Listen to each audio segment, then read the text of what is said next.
She threw a seating chart at my chest in front of her mother. That's the moment I stopped being her husband. 3 months later, divorce papers under a crystal paperweight, me on a flight to Greece. She rushed into marriage before I'd even unpacked. Nantucket wedding, 200 guests, then one toast. One guest nobody remembered inviting. Questions nobody could answer. Her new husband's face went white. She called me screaming from 5,000 miles away. I was watching the sunset, finally breathing. My name's Graham Holt. I'm 52 years old, and 6 months ago, I did something that terrified me more than dying. I saved my own life. 25 years I spent as a corporate turnaround consultant.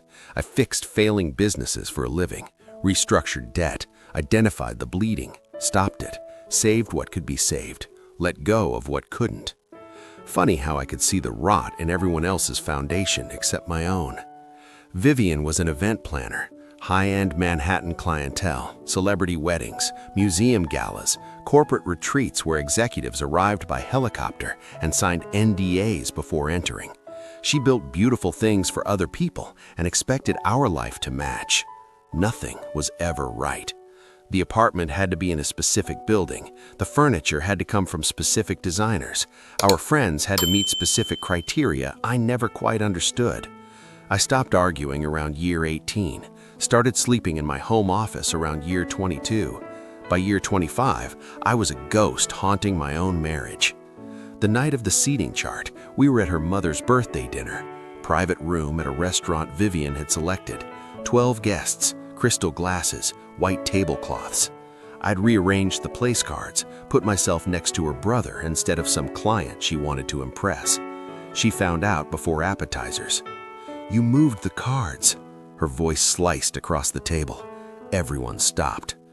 I just thought, "You don't think, Graham. That's the problem. You never think about what matters." She grabbed the seating chart from her planner and threw it at my chest. The paper hit me and fluttered to the floor. Her mother looked away. Her brother studied his napkin. 12 people pretended they hadn't seen a man become invisible. I picked up the chart, smoothed it on the table, moved to my assigned seat, smiled for 3 more hours. Something broke that night, quiet, permanent, like a bone that won't heal right.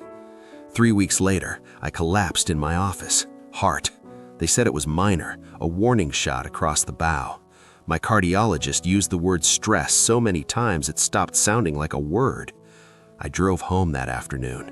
Vivian was on the phone screaming at a florist about centerpiece heights. She didn't ask about the appointment. I stood in the doorway of our apartment, the one with the right address, in the right building, with the right furniture, and I understood something I'd been avoiding for years. I could die in this apartment, and she wouldn't notice until my body blocked her closet. That night, I started planning, quietly, methodically, the way you plan anything that matters. I spent the next 10 weeks preparing an exit nobody would see coming. 25 years of marriage teaches you things. It teaches you which accounts your spouse ignores, which documents she signs without reading, which questions she's too bored to ask. Vivian trusted the performance of wealth. She never looked at the machinery underneath. I restructured everything.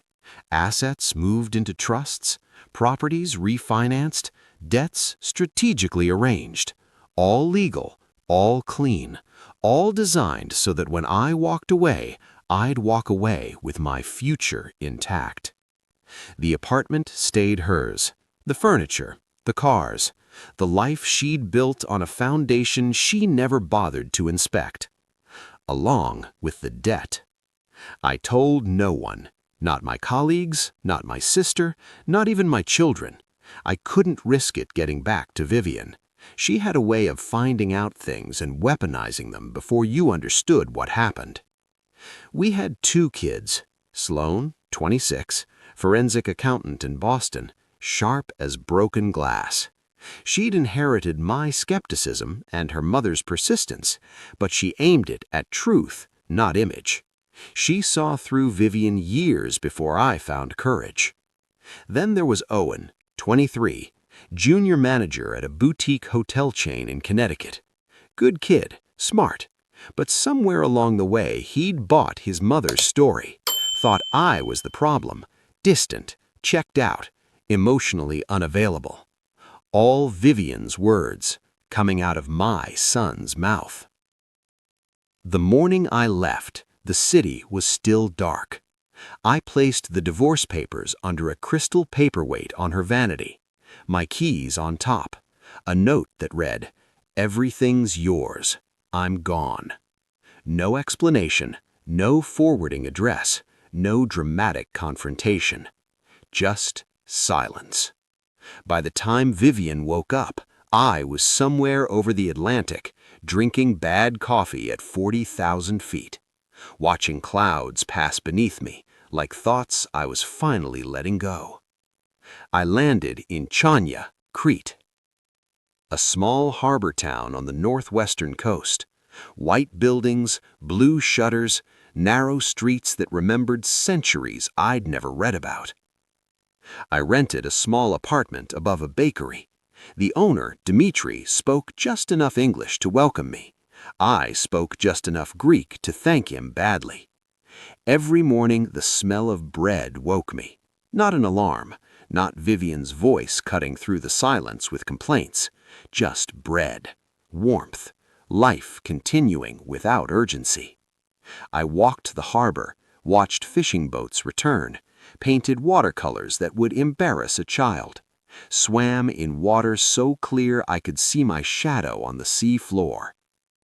For the first time in 25 years, no one needed me to be anything.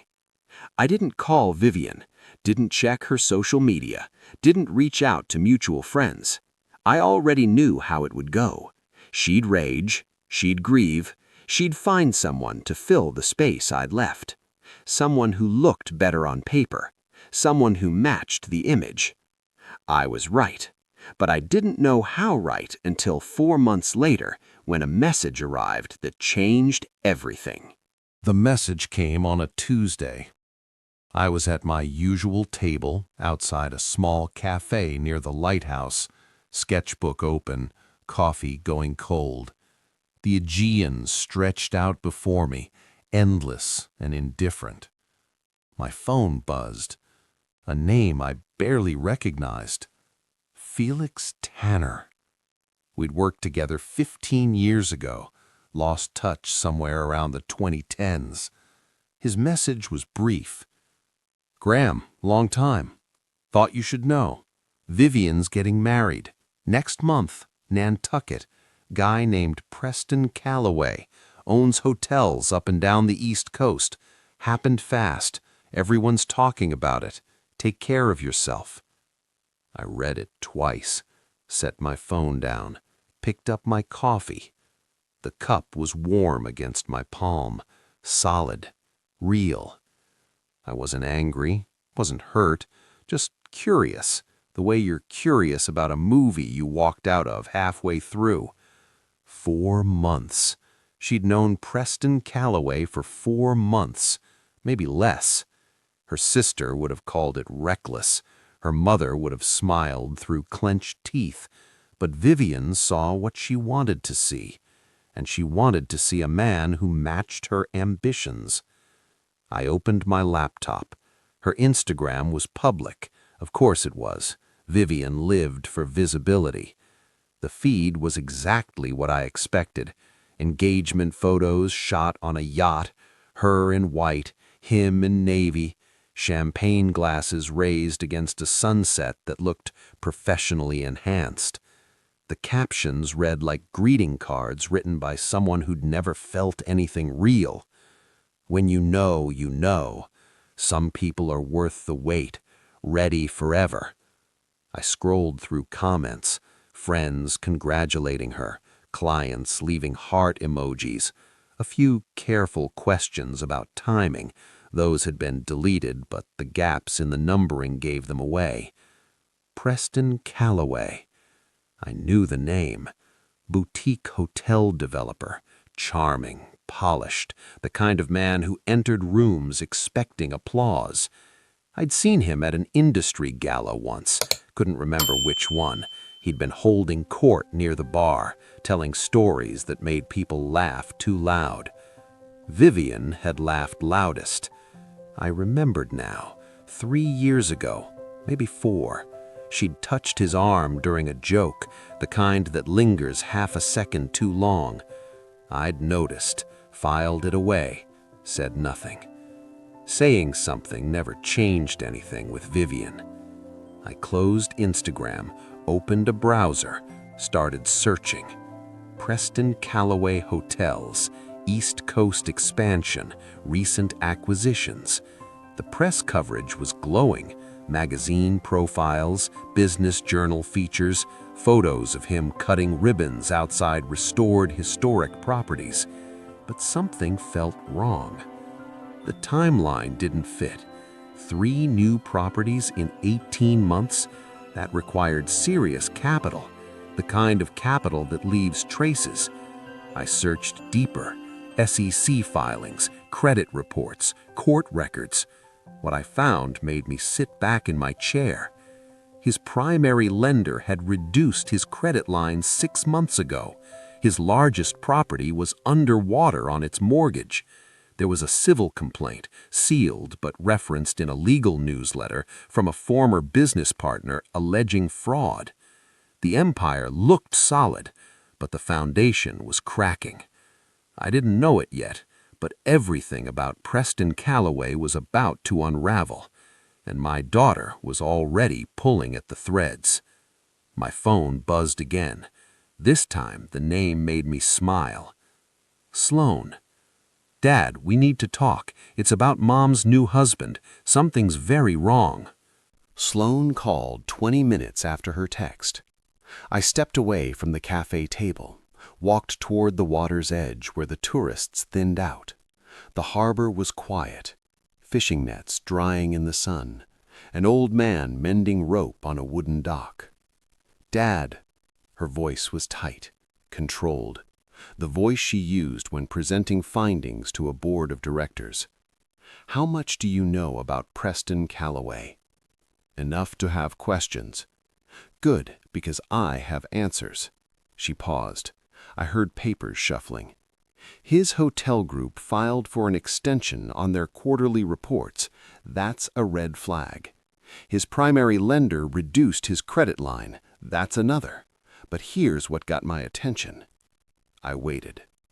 3 years ago, he had a business partner named Victor Stahl.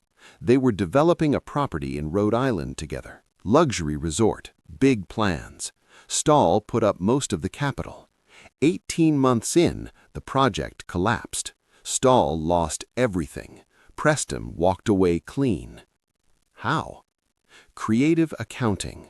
Stahl trusted Preston to manage the books. By the time he realized what was happening, the money was gone, moved through shell companies, buried in debt restructuring.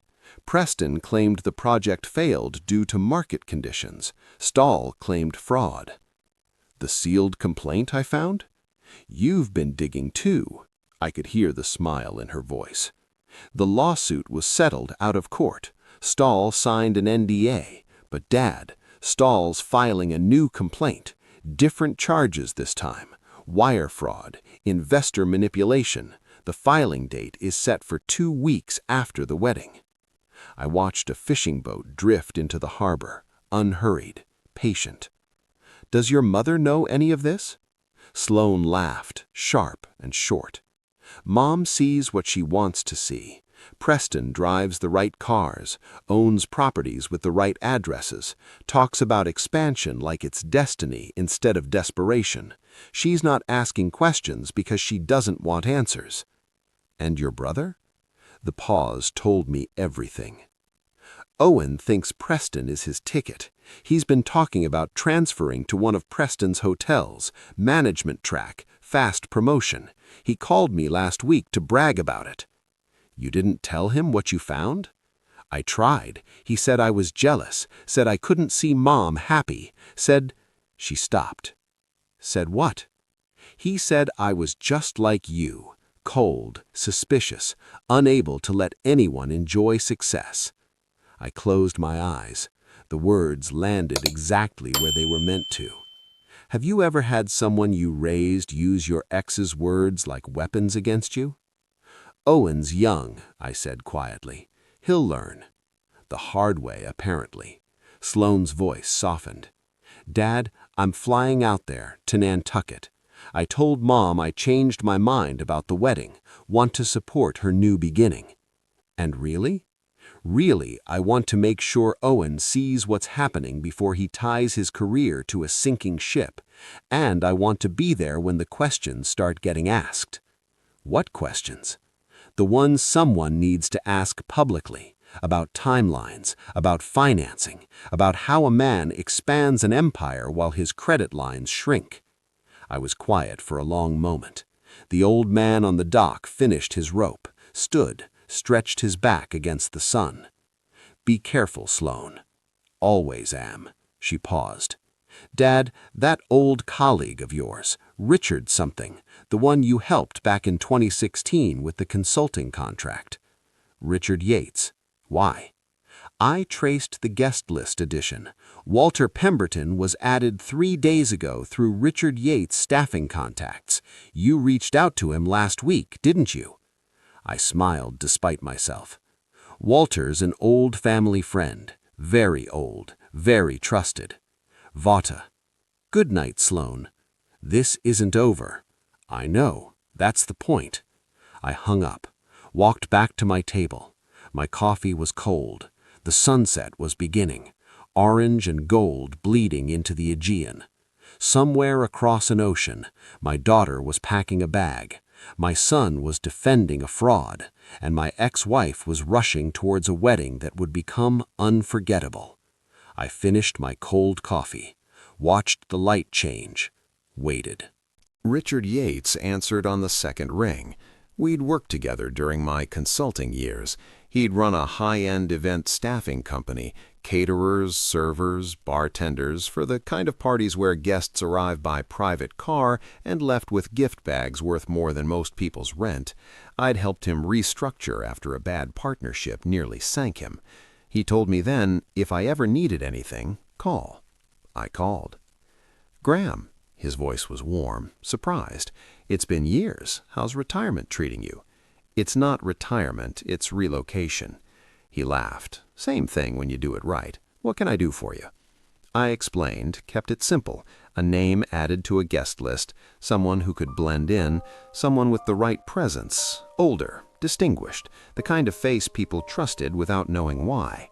Richard was quiet for a moment. This about your ex-wife's wedding? Word travels. In our circles, always. He paused. I know someone, Walter Pemberton, 73, retired hospitality consultant. Looks like he belongs in every room he enters. He owes me a favor from years back. Can he be trusted? With anything. He's got the kind of integrity that makes honest men nervous. Richard chuckled. What do you need him to do? Give a toast. That's it? That's it. Just speak from the heart. About truth, about foundations, about making sure what looks solid actually is solid. Silence stretched between us. Graham, this sounds like something that could go sideways, only for people standing on quicksand. Richard exhaled slowly.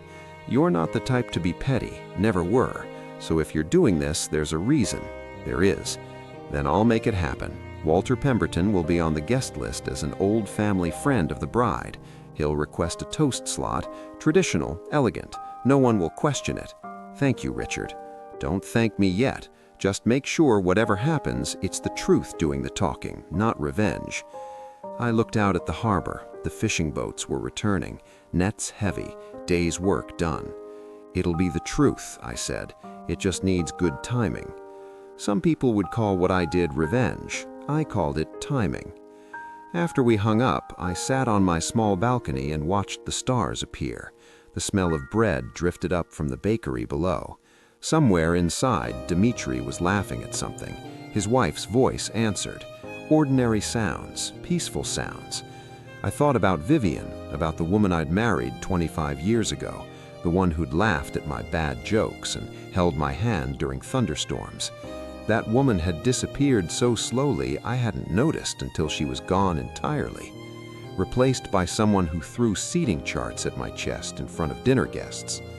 I wasn't angry at her anymore. Anger requires investment. I'd divested completely.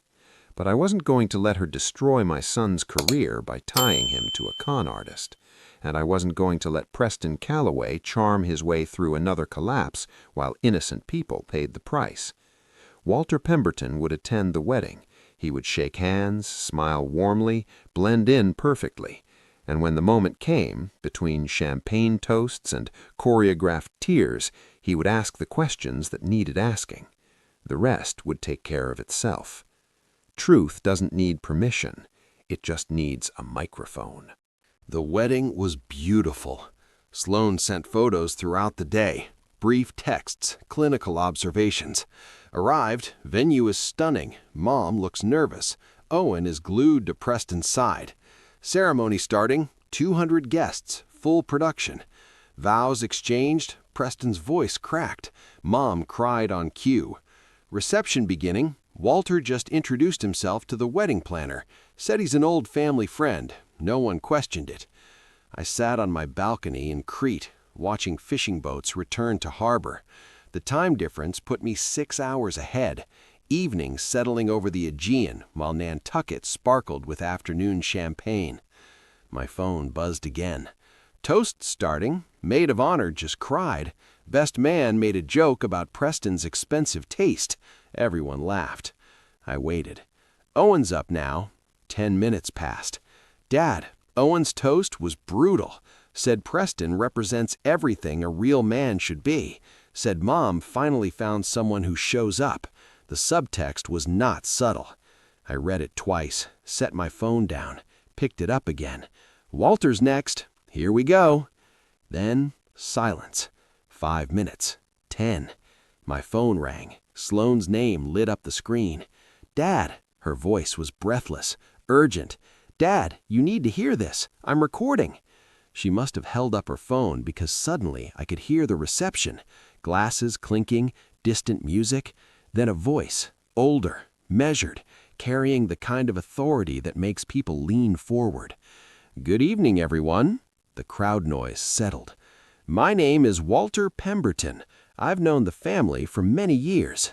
The lie was delivered perfectly, warm, believable. I wanted to take a moment to celebrate this union, but also to speak about something that matters to me deeply, something I've built my entire life around. A pause. The silence thickened. Truth. I could hear movement, shifting, someone setting down a glass. Vivian, you look absolutely radiant today. Preston, you've clearly made quite an impression in a very short time. Another pause, longer. In my years in business, I've seen many partnerships, many ventures. The ones that last, the ones that truly thrive, are built on solid foundations. Not appearances, not promises, foundations. The reception had gone completely quiet. So I want to propose a toast to Vivian and her second chance at happiness. I heard a few glasses raise, hesitant. And to Graham, wherever he is tonight, probably somewhere quiet, probably painting, probably finally able to breathe. Someone gasped. I couldn't tell who. Vivian, I hope you're certain you traded up, because from where I'm standing, from what I've seen, it looks like you might have traded solid ground for something far less stable. Dead silence now, the kind that makes air feel solid. But what do I know? Walter's voice lightened slightly. I'm just an old man who believes in asking questions. Questions like, how does someone open 3 new properties in 18 months without traditional financing? Why does a successful businessman need to restructure his credit lines every quarter? What happens when the expansion stops and the bills come due? Movement now, chairs scraping, someone trying to reach the microphone. Anyway, Walter's voice remained calm, almost gentle. To the happy couple, may your forever be louder than your past, and may you both get exactly what you deserve. The line erupted, voices overlapping, someone shouting, music starting suddenly, too loud, trying to drown the chaos. Sloan came back on, breathless. "Dad, holy hell! Mom just ran out. Preston's face is white. Owen looks like he's been punched. Half the guests are on their phones. The other half are pretending nothing happened. Where's your mother now?" "Outside, pacing. She just pulled out her phone." Pause. "Dad, she's calling someone." My phone buzzed. A second incoming call. Vivian's number. If you're still here, still subscribed, you already know. Truth doesn't wait for permission. It just needs the right moment. "I have to go," I told Sloan. "Watch your brother. He's going to need you." I switched calls. "Vivian." Her voice was shaking, rage barely contained. "You did this." You did this. Vivian's voice cut through the phone like glass. I could hear her breathing, ragged, furious, barely controlled. "I'm in Greece, Vivian. I've been here for months." "Don't lie to me. That man, Walter, nobody knows him. Nobody invited him. He asked questions that sounded exactly like something you would say. Foundations, truth, solid ground." She spat the words like accusations. "You planted him." I walked to the edge of my balcony. The Aegean was dark now, moonlight cutting silver paths across the water. "Those questions you mentioned, did Preston answer them?" Silence. "Did he explain how he expanded so fast? Did he tell you about Victor Stahl, about the lawsuit that's being filed in 2 weeks?" Her breathing changed, sharper. "What lawsuit?" "Ask your husband, if you can find him." "He's right here. He's—" She stopped. I heard movement, muffled voices. Then she came back, her voice smaller. "He stepped away to make some calls. Investors, probably, or lawyers, maybe both. You were trying to destroy my wedding." "Your wedding destroyed itself. I just made sure people noticed." She made a sound, half sob, half scream. "I hate you. I have always hated you. You were never enough, never present, never what I needed." "I know." My voice was calm, steady. "That's why I left, so you could find someone who was enough. And now you're punishing me for moving on." "No, I'm protecting our son from tying his career to a fraud. There's a difference." "Owen believes in Preston." "Owen believed in what Preston showed him, surface, performance, the same things you taught him to value." I paused. "When Preston's empire collapses, and it will, Owen's name will be attached to it, his judgment questioned, his career damaged, unless he sees the truth now." "You don't know anything about Preston's business." "I know what public records show. I know what happens when expansion outpaces revenue. I know what creative accounting looks like when it starts unraveling." I watched a fishing boat's light move slowly across the harbor. "And I know your new husband's largest investor just watched that toast on someone's phone and is probably calling his lawyers right now." Vivian was quiet. When she spoke again, her voice had lost its edge. Something else underneath now. Fear. "This can't be happening." "It's already happening. The only question is whether you see it clearly enough to protect yourself." "From what?" "From being collateral damage when everything Preston built comes apart." I heard voices in the background.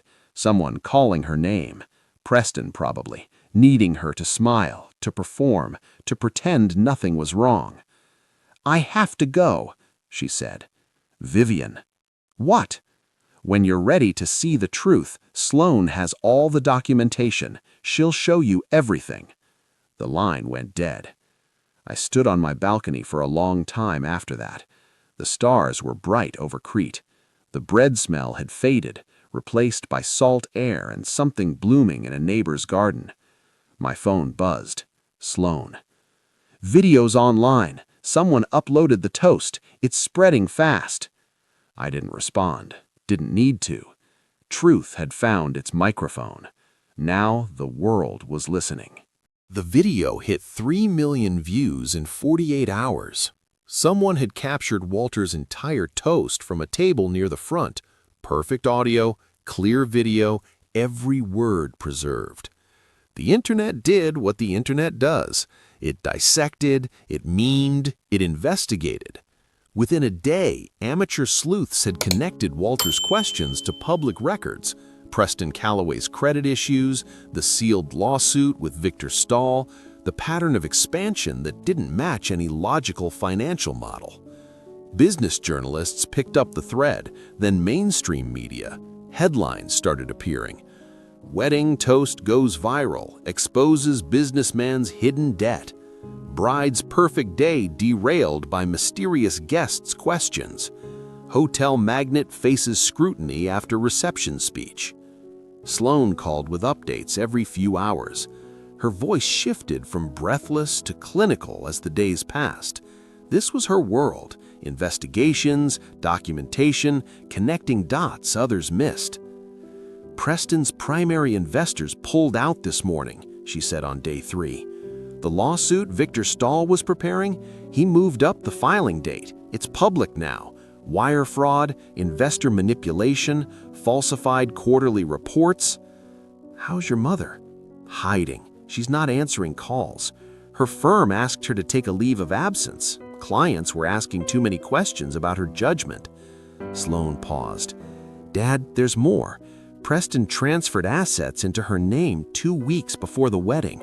A property, a car, joint accounts. My chest tightened. She didn't know what she was signing. Doesn't matter legally. The creditors are already circling. If Preston's assets are seized, anything in her name gets examined. She could be named in the fraud investigation as a beneficiary.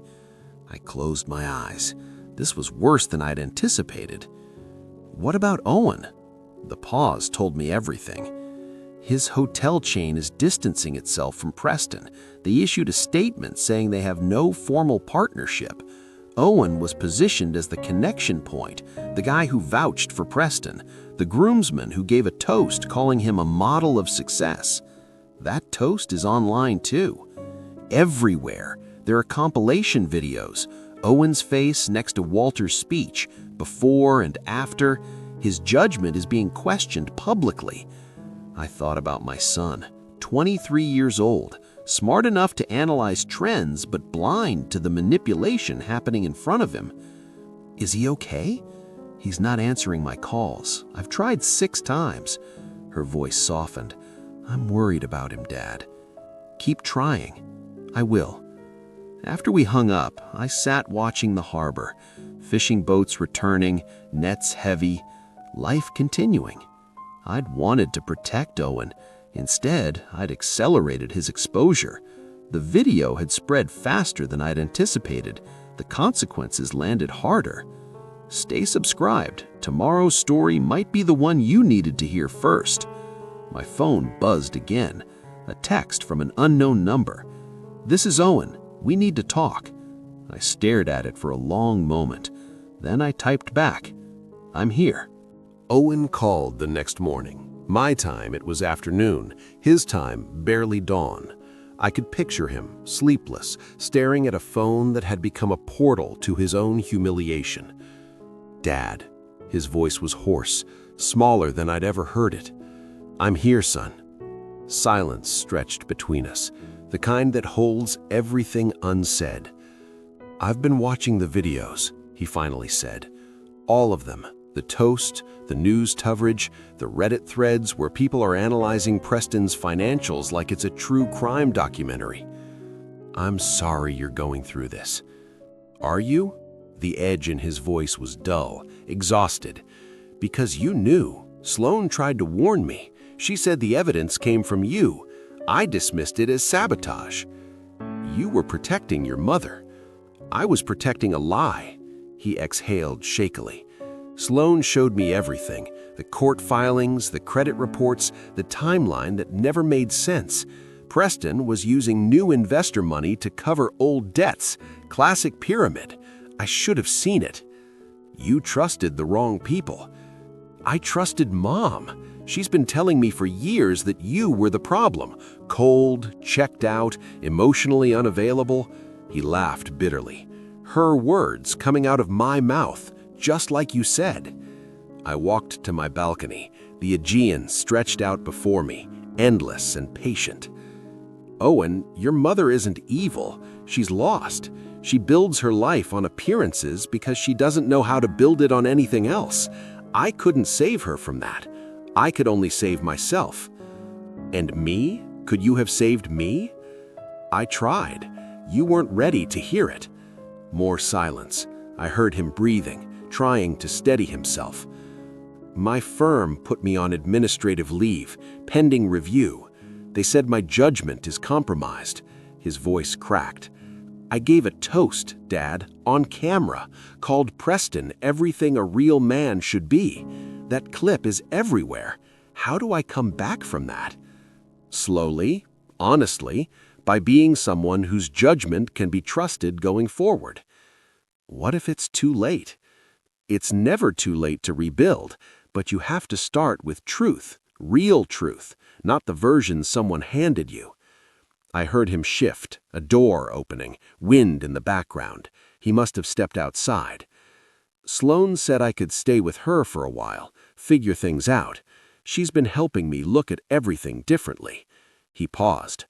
"She said you taught her that, to verify, to question, to look under the surface. I tried to teach you too." "I wasn't listening." His voice broke fully now.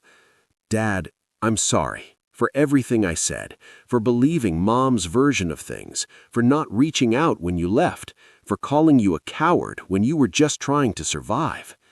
My eyes burned. I blinked against the sunlight. "Thank you for saying that." "I mean it. I was wrong about all of it." We talked for another hour. He told me about the leave of absence, about the apartment that felt too quiet, about the friends who'd stopped calling once the video spread. I told him about Crete, about painting badly, about the bread smell that woke me each morning, about finding peace in a place where nobody knew my failures.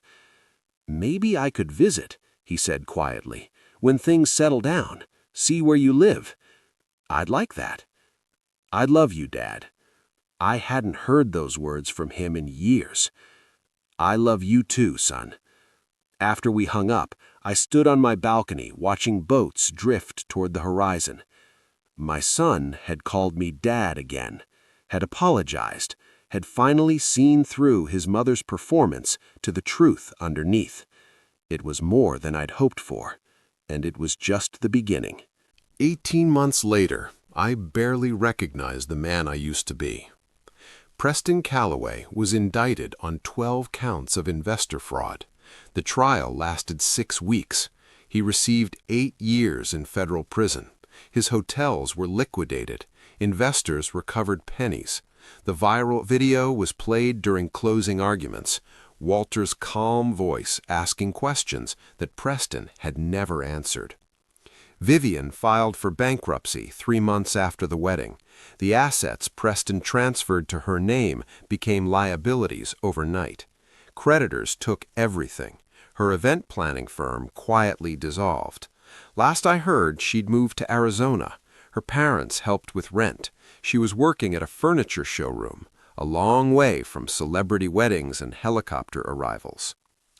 I didn't feel triumphant, just tired and grateful.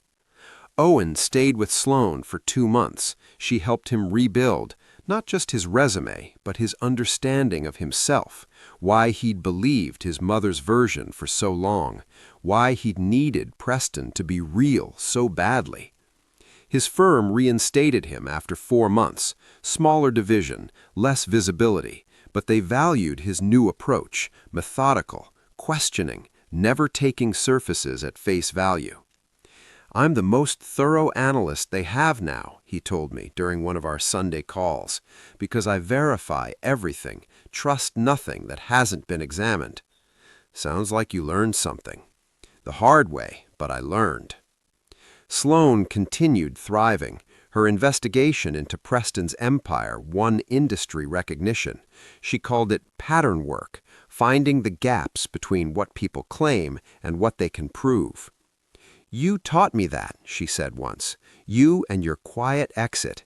You didn't fight, didn't threaten, just protected yourself and left. That's real strength. About a year after the wedding, I met someone.